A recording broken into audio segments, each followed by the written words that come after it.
Nisa Fauzia. Saya Samana Nabila. Saya Sofia Olivia Hidayat. Jadi kami memilih pos pemadam kebakaran sebagai objek untuk melakukan wawancara apa saja K3 yang ada di pos pemadam kebakaran. Assalamualaikum warahmatullahi wabarakatuh. Kami siswi dari SMK Negeri 8 Jakarta. Saya ingin izin mewawancarai bapak-bapak yang berkaitan tentang APD-APD yang ada di lingkungan kerja pos pemadam kebakaran ini. Nah, Pak, di sini ada nggak sih alat pelindung? Oh, tentu ada, banyak. Ini salah satunya. Oh iya, kalau boleh tahu apa aja sih APD-APD yang ada di lingkungan kerja pos pemadam kebakaran? Untuk APD di sini ada terdiri dari pakaian, kemudian ada peralatan-peralatan. Nah, mungkin yang bisa kita tampilkan di sini ada pakaian ya. Ada dua pakaian ini dan juga ada sedikit peralatan yang biasanya sering kita gunakan di tempat kebakaran. Nah, Kak, kalau boleh tahu apa sih fungsi dari pakaian tersebut? Nah, untuk fungsi ini sendiri, pakaian ini sendiri, kan ada dua nih. Iya. Nah, ini untuk yang merah, ini pakaian APD yang digunakan saat terjadi penyelamatan atau rescue. Saat terjadi rescue, misalkan kita menyelamatkan kucing, mengambil kunci yang masuk selokan, atau misal motong cincin yang nggak bisa dilepas, kita memakai pakaian ini, pakaian rescue. Atau pohon tumbang juga memakai ini. Yang coklat itu digunakan ketika di tempat kebakaran ya Mas Joko ya. Jadi itu namanya fire jacket untuk yang coklat. Sedangkan untuk yang merah ini namanya jumpsuit. Jadi tadi kan Bapak bilang ada macam-macam perlunya, salah satu kan pakaian dan alat-alatnya. Apa aja sih Pak alat-alatnya yang kalau boleh kami tahu? Untuk peralatan nih Mbak ya. Mungkin yang terjadi ya di sini nih yang biasa kita gunakan di tempat kebakaran. Nah, kalau yang di ini namanya APAR, alat pemadam api ringan. Ini biasanya kita gunakan ketika apinya masih kecil. Nah, APAR ini bisa digunakan di kelas kebakaran. Nah, jadi APAR ini di sini tertera dry chemical powder. Nah, ini ya, dry chemical powder. Nah, di sini itu terdapat nih tadi yang saya jelaskan nih, ada kelas kebakaran kelas A, benda padat. Kebakaran kelas B, cairan dan gas, dan juga C, listrik. Jadi ini aman untuk digunakan ketika listrik terbakar. Jadi ini tidak mengantarkan listrik. Nah, ini untuk APAR ketika terjadi kebakaran kecil. Apabila sudah besar, kita menggunakan peralatan yang ini. Ini namanya nozzle.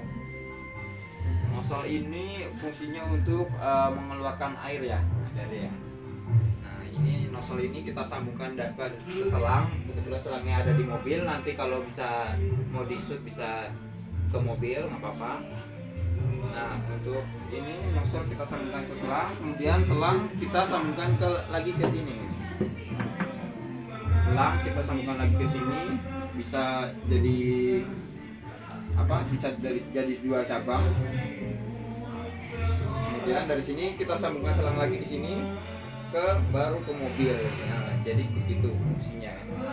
Selanjutnya kan ada helm, itu fungsinya apa ya? Nah, untuk helm sendiri nih ada dua. Nah, ini dua. Nah, helm ini ada dua. Ini yang merah kita gunakan apabila kita sedang melakukan penyelamatan atau rescue. Kemudian di yang warna coklat ini kita gunakan apabila saat kebakaran di tempat kebakaran ya. Nah, sebenarnya fungsinya dua-duanya sama untuk melindungi kepala. Cuman kalau yang ini yang untuk di tempat kebakaran ini lebih safety karena ini mampu menahan peruntuhan. Misalkan cor-coran atau kan biasanya di tempat kebakaran pasti ada reruntuhan ya. Nah, kalau yang ini lebih kita khususkan ke rescue karena ini lebih mobilitasnya lebih ringan. Nah, ini juga lebih ringan. Jadi mungkin itu yang bisa dijelaskan untuk penggunaan dari helm ini. Iya Pak, sebelumnya yang sudah ada alat-alat di sini yang sudah Bapak jelaskan, Ya. ada apa lagi nih Pak alat pelindung diri yang ada di sini? Nah, selain itu di sini ada nih. Ini sarung tangan ya. Ada dua sama fungsinya untuk melindungi tangan. Kan tetapi beda penggunaannya. Kalau yang coklat ini untuk kebakaran. Sedangkan itu Kan kalau misalnya kita lagi kayak misalnya ada kebakaran gitu, kan kita pasti menghirup udara-udara yang kurang sehat ya. Itu apakah ada APD yang mungkin bisa kita pakai? nah, tentu ada. Di sini kita ada nih. Nah, ini satu satuan ini namanya SCBA. Kepanjangannya adalah Self Contained Breathing Apparatus. Nah, SCBA ini dalamnya terdiri dari udara bersih. Jadi tidak hanya oksigen yang di dalam ini, tapi udara bersih. Kemungkinan ada nitrogennya sekian persen, tapi pasti mayoritas di sini adalah oksigen. Nah, di sini udara bersih ini untuk kapasitasnya ini sendiri sekitar 4,25 kilo. Di sini udara bersihnya. Untuk penggunaan biasanya rata-rata ini sekitar 30 menit di tempat kebakaran. Nah, untuk cara penggunanya sendiri ini kita kombinasikan dengan masker ya.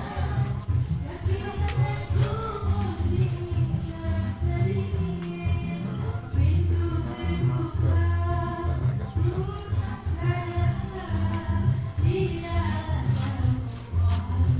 Nah, ya maksudnya.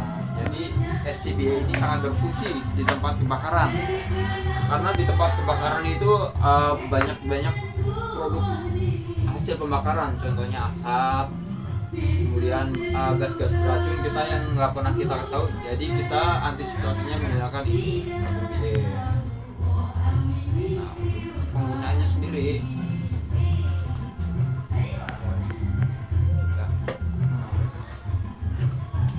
kita biasanya cara penggunanya seperti ini nih. Kita gendongkan seperti ini. Iya. Ini seberat itu ya Pak? Apa? Seberat air galon. Seberat beban hidup ini. Berapa kilo nih Pak? Ini sekitar untuk kesatuan mungkin sekitar nggak nyampe, paling sekitar 10-an kilo ini. Ini belum pakai media. Ya, belum lagi pakai pakai jaket. Karena di satu mungkin lebih yang kita bawa biasanya bisa sampai 20 kiloan. Satu set semuanya. Iya, kalau ini kering ya, kalau basah bisa 25 kilo. Nah, Semakin basah semakin berat. semakin basah semakin berat karena itu menyimpan air. Iya, menyerap air. Fungsinya untuk menahan panas. Kayak jaket itu sendiri. Nah, kita biasa penggunaan SCBA ini seperti ini.